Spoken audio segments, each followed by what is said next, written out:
கண்ணீர்தான் ஒரு நாள் வெற்றியாக மாறும்.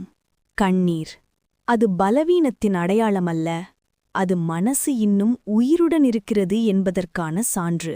நம்ம வாழ்க்கையில் சில நேரங்களில் நம்மை யாரும் புரிந்து கொள்ள மாட்டாங்க, நம்ம முயற்சிகளை யாரும் கவனிக்க மாட்டாங்க, நம்ம கனவுகளை யாரும் மதிக்க மாட்டாங்க.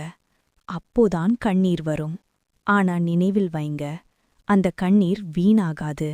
இன்று நீ சோகமாக இருக்கலாம், இன்று உன்னை யாரோ அவமதித்திருக்கலாம், இன்று நீ தோல்வியை சந்தித்திருக்கலாம். ஆனா ஒரு உண்மை, வெற்றி பெற்ற எல்லாரும் ஒரு நாள் அழுதவர்கள்தான். எம்.எஸ். தோனி ஆரம்பத்தில் railway ticket சேகரிப்பாளர். APJ. Abdul Kalam சிறிய குடும்பத்தில் பிறந்தவர். அவர்கள் கண்ணீர் வடிக்கவில்லைனா அவர்கள் வெற்றியின் மதிப்பை உணர்ந்திருக்க மாட்டாங்க. கண்ணீர் இரண்டு வகை: பலவீனத்தின் கண்ணீர், மாற்றத்திற்கான கண்ணீர். நீ எதுக்கு அழுற? யாராவது நம்பலேன்னு, பணமில்லேன்னு, வாய்ப்பு கிடைக்கலேன்னு? அந்த கண்ணீரை சக்தியாக மாற்று. நினைவில் வை, இன்று உன்னை யாரும் கவனிக்கவில்லை என்றால் ஒரு நாள் உலகமே உன்னை கவனிக்கும்.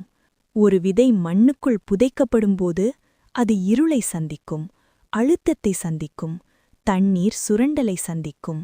ஆனா அது உடையாது, அது வளர ஆரம்பிக்கும். அதே மாதிரி உன் கண்ணீர்தான் உன் வளர்ச்சிக்கான தண்ணீர். நீ இன்று துன்பத்தில் இருக்கிறாய் என்றால் நாளை வெற்றிக்கு அருகில் இருக்கிறாய். வலி இல்லாமல் வலிமை வராது.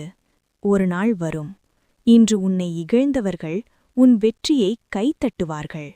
ஒரு நாள் வரும், நீ தனியாக அழுத அந்த இரவு உன் வாழ்க்கையின் திருப்புமுனையாக மாறும்.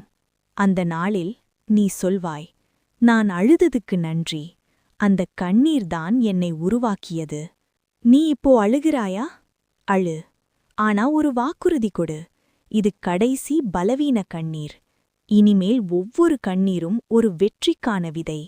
நினைவில் வை, கண்ணீர்தான் ஒரு நாள் வெற்றியாக மாறும். நீ தோல்வியில்லை, நீ உருவாகிக் கொண்டிருக்கிறாய்.